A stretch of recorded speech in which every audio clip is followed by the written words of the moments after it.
Welcome home to USA Global TV and Radio, a place where dreams take flight, with authentic storytelling, diverse perspectives and meaningful conversations, where global stories unite and bridges are built beyond all borders. Discover world-class education, entertainment, hope and inspiration.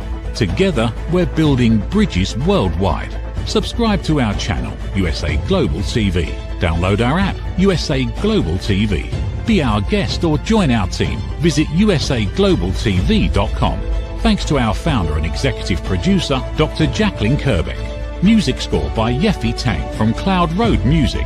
Voiceover artist Mike Porter. Creative direction by Paul Garcia. USA Global TV and Radio. Your home for global connection. All rights reserved. This video and its contents are the exclusive property of USA Global TV and Radio. Unauthorized use, duplication or redistribution in any form is strictly prohibited.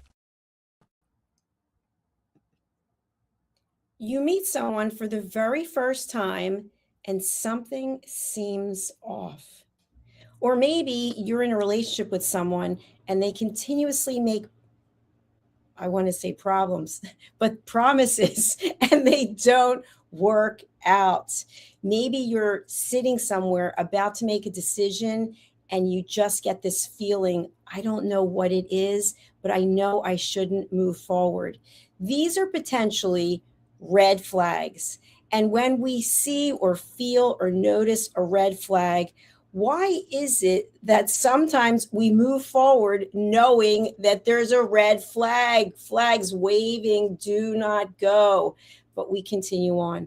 We are going to discuss this today on A Woman's Prerogative. I'm thrilled to welcome back my co-host and the star of our show. Joining us all the way from Canada, it's Amanda Holmstrom. Let's welcome her to the program. Hello, how are you? Hello, how are you? So nice to have you back again, especially last week. We were in the top 10 for the premiere pilot episode. Well done, Amanda.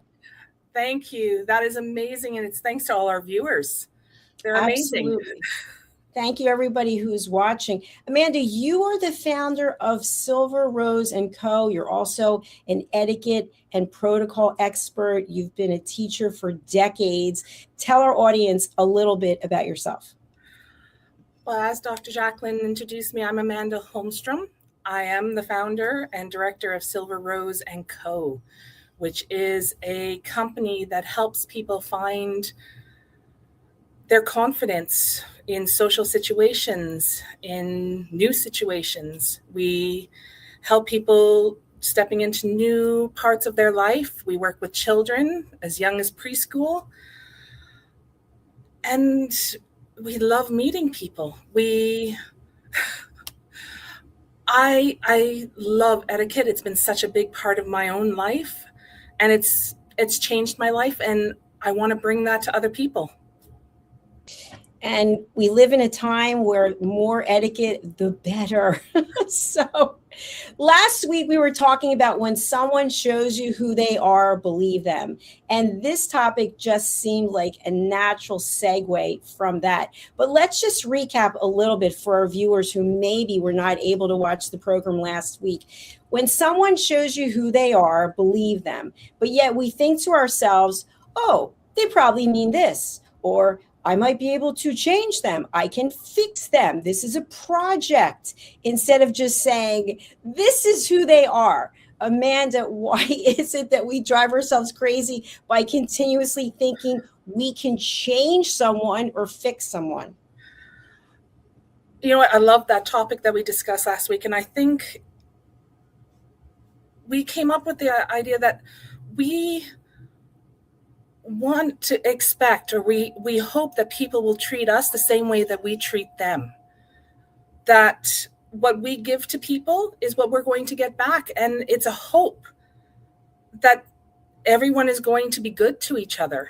And unfortunately, sometimes they show that they're not, and we're still not willing to accept the little warning signs that come up.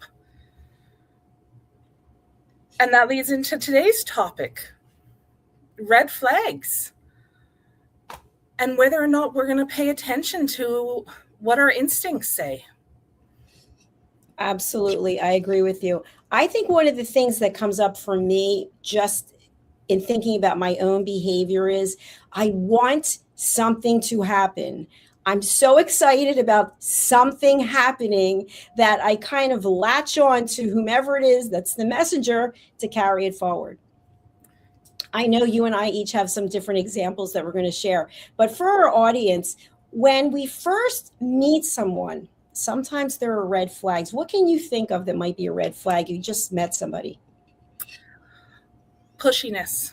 Quite often, and you do have to give allowances. I do find that they could be having a bad day. So let's give them the benefit of the doubt the first time, but be aware of how they're acting. If I've gone to dinner with somebody and they treat the wait staff horribly, okay, not okay, but it could be an off day. But I'm going to keep that in the back of my mind that if somebody can treat people that way and it happens again, that's a warning flag. Because what's going to happen? Yeah, I'm in this great honeymoon phase of meeting this new person. But what happens when it's not in that phase anymore? Are they going to start treating me that way? And that's concerning. It's all things business red flags too, right? The boss who's going to push you around. Mm-hmm. Absolutely. Absolutely. And let's go one step further. Someone who you just meet and they're already gossiping. Oh, did you know so and so? Do you see so and so over there with the it's not going to be too long before they're gossiping about me. Exactly. And I can't agree more. That's when I saw the topic for today's show, when we were discussing it, that was one of the things that instantly jumped into my mind. But I have to also wonder, what does a red flag mean to each individual person? Because it can be very different from person to person, right? For me, a red flag is a warning that I could be in danger, or this person could be harmful to my mental well-being, to my physical well-being, or just to the space around me and the people around me. What does a red flag mean to you, Dr. Jacalyn? I think a red flag to me means that I'm going to get hurt in some way or another, or someone I care about will get hurt because I'm basically trusting this person to do something or follow through with something, and then it doesn't happen. And so let's go into some examples because I know you have one and I have one. Why don't you go first? Because I think yours is quite interesting also because it involves safety and it involves you by yourself, which, you know, for many people, they don't travel alone. You're a world traveler. And so you've been in some situations that many people watching may never have. So tell us a little bit about this particular example of red flags. My most recent trip, I travel quite often into Doha, Qatar, and I'm always ecstatic to be going. I cannot wait. My flights get booked within the first hour that I find out I have to go. My accommodations are set. I'm ready to be packed and go. For the first time ever, I had hesitations. I was still excited to go. I had lived there for quite a while, so in some ways Doha is home. But I wasn't looking forward to going. It took me over 2 weeks to book my flight. It took me even longer to arrange where I was going to be staying and with who. And right up to the last moment, I didn't even pack till the morning I was leaving because I just could not get the excitement to go. But I got on the plane, even though everything in me was going, I don't want to go. Got into Doha, got to my accommodations, and the warning alarms went off all over the city. And the airspace got shut because it was the start of the conflict that's going on at the moment. And I was then stuck in Doha for a month. Well, I had missiles falling around me. Had I just listened, maybe I would have gone, maybe I shouldn't be going right now. So Amanda, I want to jump in here because I remember when this was going on, and it's almost like, is this a Netflix TV special? And it's actually happening, and it happened to you. So you had these feelings that you probably never had before, right? When it comes to travel. So with something, so what if we're going to play devil's advocate? Because I think this is a lot of times we think to ourselves, well, I already bought the ticket. Well, what if I don't go? Well, what are the ramifications? Well, how will I get there? How much more is it going to cost? All these questions that we don't have answers to at the moment. What were you feeling when you made the decision to continue to move forward with the trip? You know, I was happy that I was getting to go and visit friends and I was supposed to do some work, which I ended up not being able to do. But there was a feeling that I should just stay home. And that almost never if I get the opportunity to go somewhere, I'm the first one on that plane and I'm ready to go. And this time, even my husband asked me the night before, he went, "Are you okay? Maybe you should stay home." And I went, "No, it's all booked. I am going. This will be good." But I couldn't get the excitement. Woke up in the morning and I'm like, I still haven't packed. What should I take? I don't really want to go, which is so odd. And it's amazing because the impact was profound. Yes. It wasn't like you were delayed for a day. It was a major delay, and what you witnessed and what you experienced being in a war zone, watching what's going on, is traumatizing. It was. During my time there, I don't think it quite hit me, the impact it had. I trust the Qatari government 100%. They were not going to let anything happen to us if they could stop it. They were on top of it from the beginning, and they were amazing. But my two accommodations, my main one was about 3 blocks from the American embassy. And with some of those missiles going off, it was a duck and cover. The windows, I'm amazed some of those windows didn't just explode in with the shaking. Some of those jets that went overhead were so close that you could read the writing on them. Mm. I went to the grocery store at one point, and debris actually fell while I was there. It hit some of the cars around mine. And it was constant noise at night. The alarms were going off in the first week and a half constantly. So there was no sound sleep. And I didn't realize exactly how sleep deprivation really can affect until I finally got back to Indonesia, heading home. And I had a stay overnight in Bali, and Bali does beautiful fireworks from some of their resorts at night. And I was standing at the pool bar talking with people, and all of a sudden these fireworks started going off. And I had this massive panic attack, and I actually ducked, and I was like, what is going on? And it took me a moment to realize exactly what was happening. It was a unique experience that I wouldn't want to go through again. I am thankful that I experienced it where I did, because they were amazing. But I don't wish that experience on anyone. And I will definitely listen. The next time I'm going, I don't think I want to go somewhere.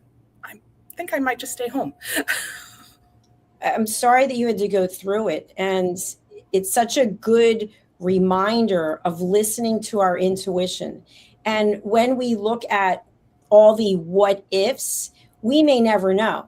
But we can't go back in time. We can just move forward. And so what I just heard you say was you are going to listen to yourself. And when those red flags come up, because we ignore them all the time for some reason. This was a major situation, which I don't know what I would have done if I were you. I mean, you're so courageous, and all the traveling, as I mentioned, for anyone who missed it, you were alone.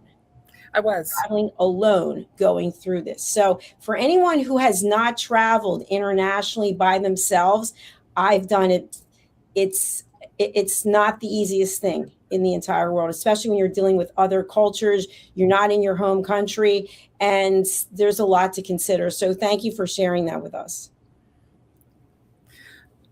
I'm happy to share that. That was a learning experience that I hope if somebody can hear it from me, they can take something from that. I have, for sure. I know you have an example as well. Please. Yes. I'd love to hear it. My example is a business example. Someone whom I have a lot of respect for was working with this company. And I've shared this on a couple of my other shows, but it warrants being repeated. And I would love to say the company name. I'm dying to say the company name, but I will not. And this person, whom I have a lot of respect for, was working with this marketing company. And the company does book marketing and they do social media marketing. And so this person was having a good experience, introduced me. And so I thought, okay, I will hire this company. And to be honest, I did no research on the company because it came from a referral and somebody's already working with them and having a good experience. So I hired them for social media marketing. And I think they were doing social media marketing for 2 or 3 months until I learned how to do it myself. Thank you very much. And now people hire me to do it. But they also were really big on book marketing. And so they promised to get your books into up to 200 bookstores. So I signed up for this as well. And then I learned that they can do book launches. So I was traveling to London and I was excited and I wanted to do a book signing for my new book at Waterstones Piccadilly. So for those of you who don't know, Waterstones is a big chain. It's kind of like Barnes and Noble in the States. And Piccadilly is a great location right in the center, or the heart of, I should say, London. I don't know if it's the center.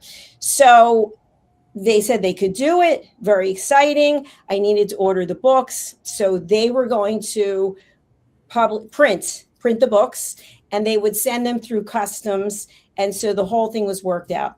So I'm very excited, make all kinds of announcements on social media. And I actually get to London. And it turns out that where we were meeting was 2 blocks from Waterstones Piccadilly. So I walked down there. It was a very hot day. It was last summer, I think. It was when I met you. It was that trip. I think it was June. It was so hot. I go in there, I'm like dripping sweat, walking, my heels and everything. And so I asked to meet the store manager. And while waiting, I look around the store. I don't see a single flyer with my name on it. I don't see anything with the book cover on it. So the manager comes and I said, hello, my name is, and I'm doing a book signing. It was like, let's say it was Tuesday or Wednesday. I'm doing a book signing on Saturday. I don't see any signage. I just want to introduce myself. So he says, let me look in the computer. And he comes back and says, 0 book signings. We don't know who you are. You are an unknown. We have nothing planned for you. So I immediately take out my phone and call the guy from the company. And he answers the phone, which was shocking because you could never get him on the phone. And he's like, oh, everything's taken care of. And I said, well, actually, you're on speaker and the manager's here. So they have back and forth. And the guy insists that this has been organized. And the manager's saying, no, sir, no, it's not. You know, what email address did you use? So the guy tells him the email address. And so now the manager brings it. You got 2 people looking. So finally, the manager said, sir, we have nothing. So the guy finally admits that he never sent anything in. So I can't even believe, like, the humiliation, the embarrassment as I'm standing there. So I excuse myself. I go outside and I say to the guy, I cannot believe that you took my money, knowing I have a television network, knowing all the people that I could recommend, and you basically stole my money and provided nothing. And the guy's like, I'll make it up to you. I'll get you 3 or 4 book signings at Barnes and Noble. I'm like, you think I would ever do anything again with you? I want my money back. I want my books back. Well, here he went completely dark, off the grid. So I ended up looking them up on Trustpilot, and I'd never heard of that before. And there were all of these negative things, scam artists. So they got me for about 10 grand and humiliation. But you would never know. But there were red flags, and here's what they were. One, wire transfer money only to a bank in Jamaica, New York, and they were in Beverly Hills. So no PayPal, no Revolut, no, none of the things that are out there. They wouldn't take any of them, just a bank wire transfer. Then the second thing was the only way to call anyone from the company was on WhatsApp. And there's no voicemail on WhatsApp. So when I think back to these two things alone, now I know, scam. Oh, I'm so sorry you had to go through that. I do remember that was when we met. Yes. And it was so horrible at the time. And you know what? It's still horrible. It is. But you know, Mandy, the thing that I think so interesting is they did the social media marketing. So it's kind of like they reel you in by actually doing something. But then when you take it to the next level, and oh, by the way, the friend colleague they were working with, they never gave any of the services other than the social media marketing for that person either. So they did well with the media, but not. Yeah, exactly. So point is, there were red flags and I didn't do my homework. So let's go on to when we're in a relationship with someone, and there's always a behavior dynamic, especially if you know someone for a long time. It could be a family member, spouse, doesn't matter. And so one person does this and the other person does that, or you know you can push someone's buttons and then they're going to do this. And we already know the outcome. In fact, we even know our own outcome when someone's asking us. We know what we're going to do. And there's always clues. But it's like ping pong, back and forth, back and forth. So what can we do when we experience this red flag scenario with someone we know who's going to make a promise to do something, and then we know they're not going to follow through? You know what? That is such a follow-up from our conversation last week, because we were discussing the fact that it gets to a point where you stop trusting them to help you, right? If you're starting a relationship, if they miss one obligation because of an appointment or something happened, you can kind of look the other way. But if it keeps happening, then that's a huge red flag that you have to pay attention to. And a lot of people don't, because they think, oh, it'll get better as we get to know each other. This is going to get better. They'll start doing what they say, or they'll start paying attention. They won't be on their phone all the time. They'll actually have a conversation, or they won't raise their voice so often. Just little things, right? It's so nice that they're making all the decisions at the moment. They made the decision on what I should eat or who I was going to talk to at dinner. That's great. But that's a huge warning flag too. And people will ignore that, going, oh, that was so charming. What a gentleman. But next time I'll make my own decisions. But it happens again, and it keeps going. And they keep going, oh, well, you know what? It's nice that they're making decisions. I don't have to think too hard. But they're ignoring the warnings, the red flags. And that can be detrimental to themselves and people around them. What do you think, Dr. Jacalyn? You hit the $1 million buzzword, trust. You lose trust in the person. And what I've experienced myself is when you sit down to have the conversation with someone, it's a waste of time because the person isn't open to feedback. Even if you say, hey, would you be open to some feedback about what I'm feeling right now? Yeah, okay, looking around. Or no, I'm not interested. So you give the feedback and okay, I get it. Yeah, I get it. Or as soon as you start giving the feedback, oh, we're doing this again. Oh, I got to hear this again. Oh, here you go.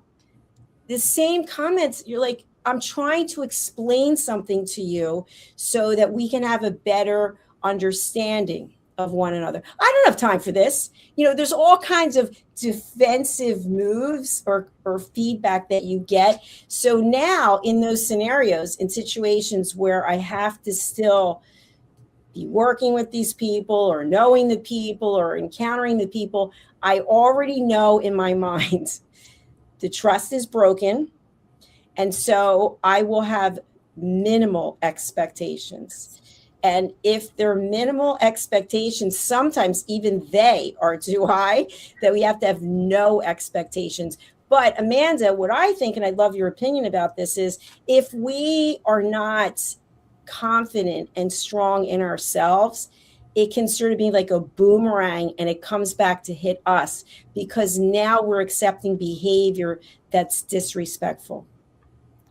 And a lot of people will actually, without even realizing it, they'll think that they actually deserve that behavior. Right. They've done something, be it karma, right? Or that they were raised to believe that they were just lucky somebody's paying attention to them. And that they don't deserve to be treated with that respect or that strength that will help build them up. And I've seen that multiple times in classrooms when you're working with children. And you can see the children who are praised.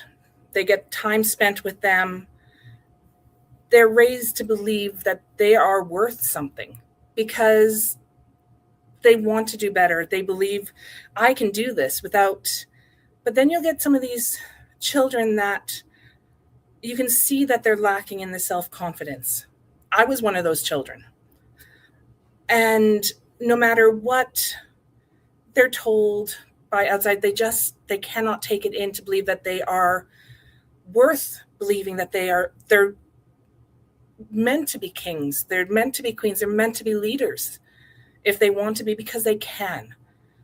And you'll see that child when they do well on something and they're praised and, oh, that was so amazing. You did an outstanding job.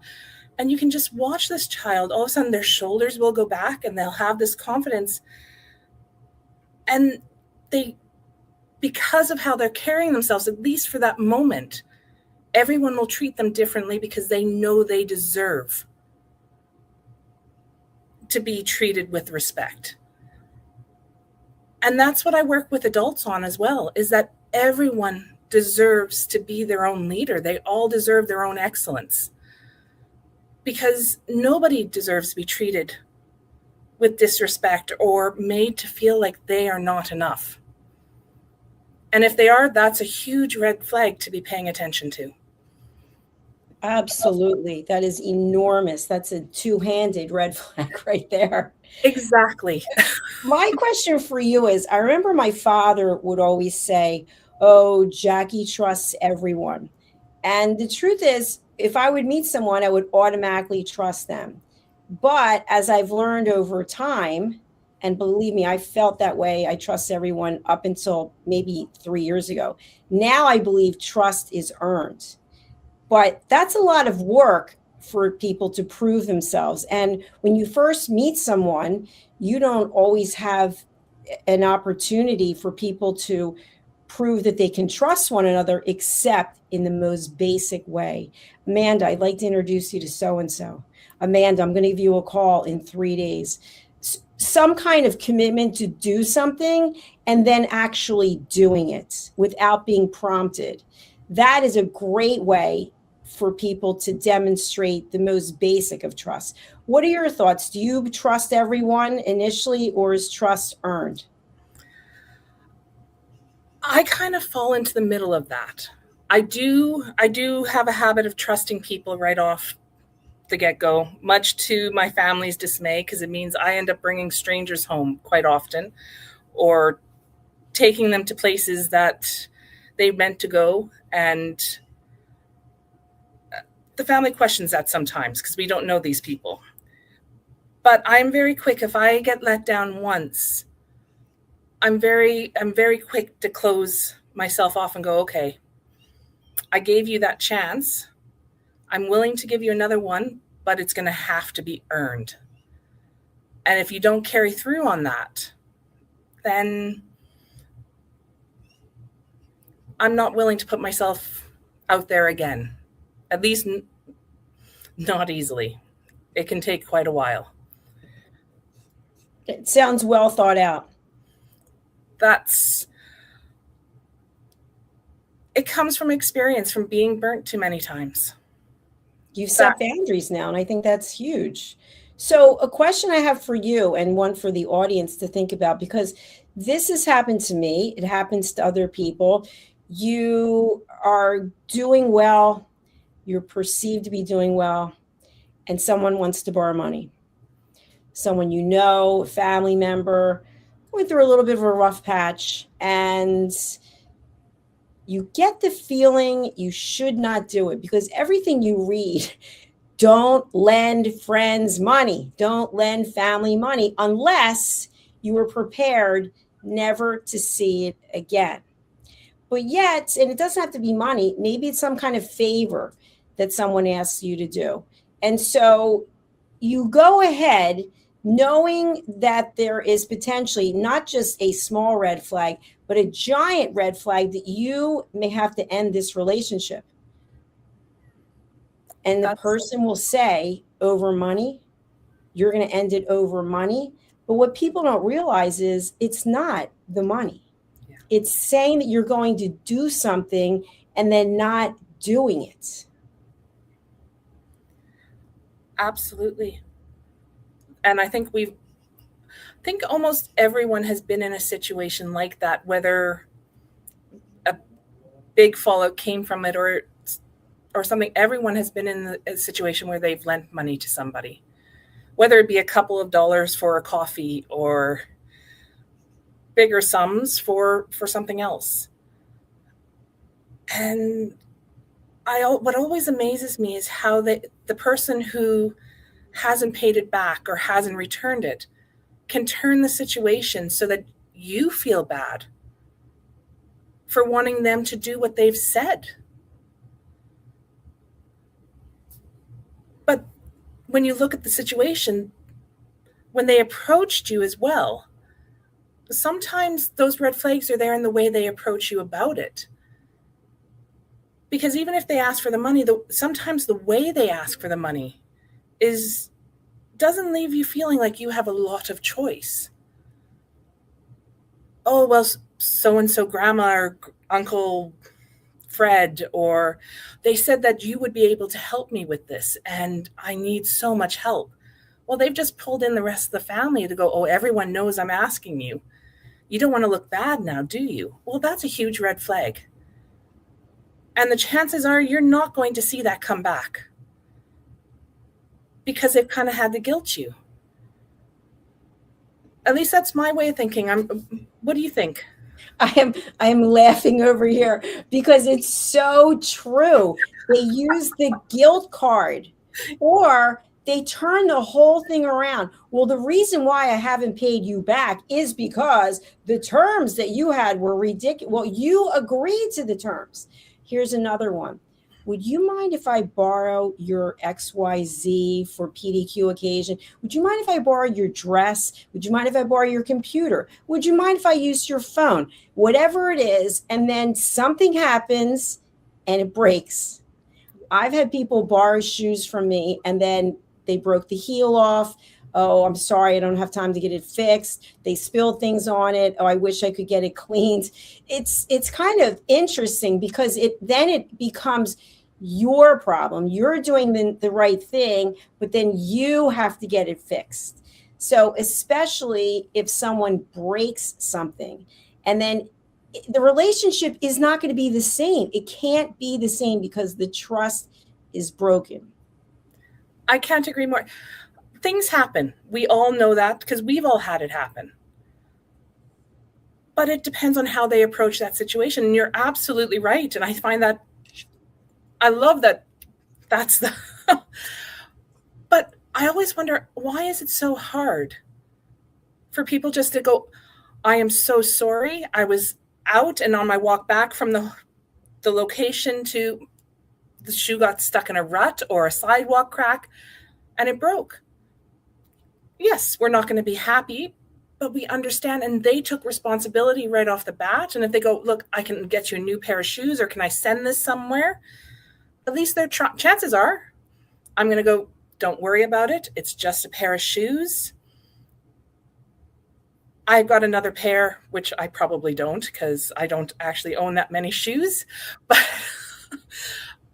I would understand. But I have to agree with you. The majority are going to go, oh, well, you know what?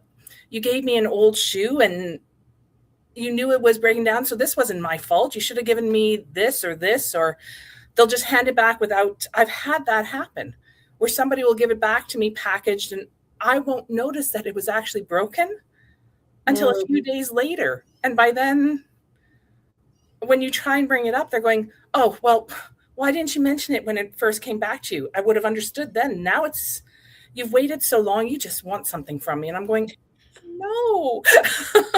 or how about this one, Amanda, where someone will say, well, when I gave it back to you, it wasn't broken. I don't know what happened, but it must be something that you did.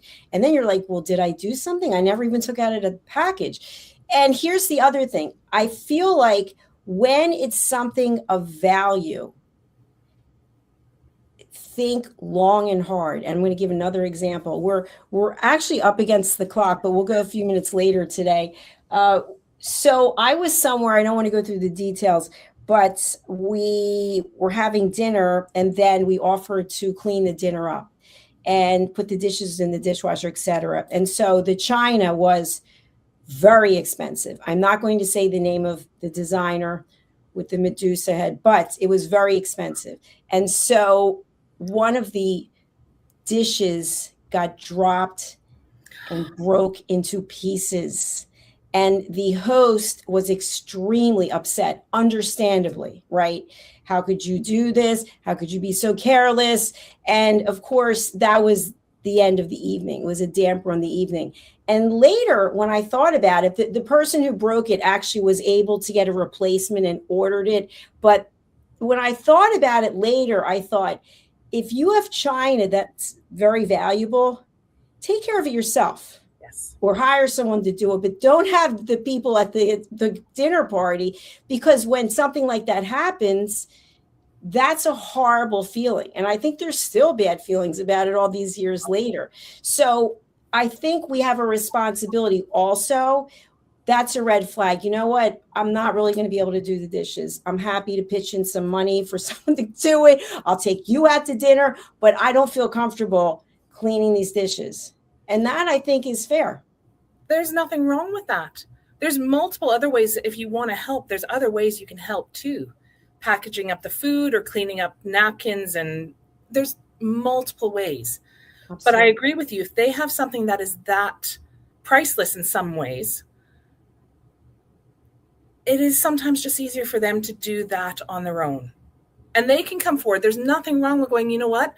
I'm going to clean up the china, but would you guys mind getting the cutlery and the napkins? And would somebody mind just sweeping? Depending on, I've been to dinner parties where at the end, they just want a quick sweep so that if anything had fallen, it was done and off we went. There's always other ways to help. And Absolutely. I can understand that. Yeah. And you do a lot of entertaining. I don't entertain that much anymore, but I remember I used to have some really beautiful glasses, and I would want them to be part of, what I was serving, the beverages, the wine, whatever in the glasses. And the whole time I'd be like, oh my gosh, is it down safely? Oh no, it looks like it might be leaning on an edge. And finally I was just like, you cannot be like hawking over someone without the glass. Careful what you do with the glass. Because people feel uncomfortable and you ruin the entire experience. So I said to myself, if that's how things are, that you're that concerned, don't put those dishes out. Don't use those wine glasses. And so they've never been used since. They're in a china cabinet collecting dust. And what is the point of that, by the way? I'm laughing at that so hard because we just picked up our first crystal wine glasses on a trip in Ireland. And I love these glasses. And I pull them out when the ladies come over for wine and a movie or just cards or just to have some time together. And I have one friend who always, when it comes out, she goes, oh, you're giving me the good stuff again. And I am like that because I'm going, I can't replace these easily if they break, right? Wow. So I am kind of watching, but I'm going, they're meant to be used. And every time I fill her glass, she goes, I'm going to break them. And I kind of look at her and just go, they're meant to be used. Right. They're not going to do any good in the cupboard. If you break them, I guess Brian's just going to have to take me to Ireland again. And they laugh, and I'm going, yeah, he's going to love that. You got to go back for 5 or 6 glasses. Yeah. Exactly. No, but it's a really good point. It's a good point. We have the red flag, which is, I know this can be broken. And so we have to say to ourselves, it will break. At some point, it's going to break. Who's going to break it? I don't know. But the person who breaks it is going to feel terrible. That's just, and really, is it proper etiquette to ask them to replace it? I don't think so. No, honestly, you're putting it out there. If it breaks, accidents happen, and you have to accept that. And again, the whole point of etiquette is to make other people feel better. That is the true reason behind etiquette and manners. It's not about me, myself, and I. It is about what I can do for you. So if you're going to give them something that can break and that you will not forgive them for, then you shouldn't be putting it out. As much as you might want to use it while you're having a glass of wine and reading a book in the evening. Take a photo of it and go, oh, my lovely set. But don't use it where somebody could feel horrible and you won't forgive them. What a great way to wrap up the show today, Amanda. Thank you. This was another terrific episode. So please share with our audience, how can you help them? What's the value and support that you can bring to our global audience? So I provide social confidence and life skills and education for preschool children ages 3 all the way to adults around the world. I'm happy to come anywhere. And if we can help them build that social confidence or the life skills or the skills they need to go to that next interview or to take part in that school play because you've learned to speak better, then my day is made. And that's what we're here for. So I can be reached. Contact me from my website at silverroseco.ca. And you can also find Silver Rose & Co. on YouTube, Facebook, and Instagram. And please connect with me on LinkedIn under Amanda Holmstrom, spelled HOLMSTROM. You can also follow us on YouTube, where you can watch all these marvelous episodes again. As well as please subscribe to our 2 YouTube channels, USA Global TV and Radio, and Dr. Jacalyn Kerbeck. We look forward to hearing from you. Thank you so much. That was absolutely fantastic. I couldn't have done it better myself, Amanda. We will be looking forward to seeing everyone here again next week. In the meantime, please do reach out to Amanda. All of her contact details are there in the show notes on whatever platform it is that you are watching. And we will be running this show again tomorrow at the same time. So you'll get a double dose of opportunity to check us out. In the meantime, we're going to hear from one of our colleagues and team members, Mr. Red O'Laughlin, who's written a new book called Aging Sucks. Let's take a look. What if many of the problems we associate with aging are not random? What if there are identifiable causes behind declining energy, chronic disease, and memory problems? We have been told that aging is simply something we must accept, that slowing down is normal, that growing older means growing weaker. But what if that's only part of the story? Why do some people remain active and engaged well into their later years? Why do others struggle with disease, fatigue, and declining health? What is happening beneath the surface? What processes drive aging? In Aging Sucks, researcher, educator, and author Red O'Loughlin explores what researchers have discovered about why we grow older. No medical degree required, no confusing jargon, just clear explanations of what researchers have discovered about the processes that influence aging. You cannot stop aging, but understanding its causes may help you make better decisions about your health, your future, and your quality of life. Because understanding comes before action. Action creates hope. Aging sucks. End the guesswork. There is hope.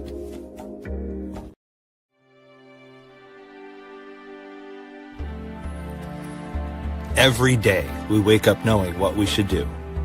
We know we should take better care of ourselves. We know we should have the difficult conversation. We know we should stop making excuses. We know we should invest in our future. We also know we should take the first step. So why don't we? It's not because we aren't smart enough. It's not because we don't have enough information. And it's certainly not because we don't care. We live in a world overflowing with knowledge. Books, podcasts, videos, courses, experts, even artificial intelligence. We have more access to information than any generation before us. Yet so many of us are still waiting for the right time, waiting to feel ready, waiting until tomorrow. But tomorrow becomes next week becomes next year, and before you know it, another opportunity has passed us by. The truth is, knowing has never been the finish line. It's only the starting line. Our lives don't change because we know more. Our businesses don't grow because we know more. Our relationships don't improve because we know more. And our health doesn't transform because we know more. Everything changes when we act. When we choose courage over comfort, progress over perfection, action over intention. The question isn't, what else do we need to know? The question is, what are we going to do with what we already know? Stop. Why Knowing Isn't Enough by Dr. Jacalyn Kerbeck. Because knowing opens the door. Action changes your life. Available September 2026.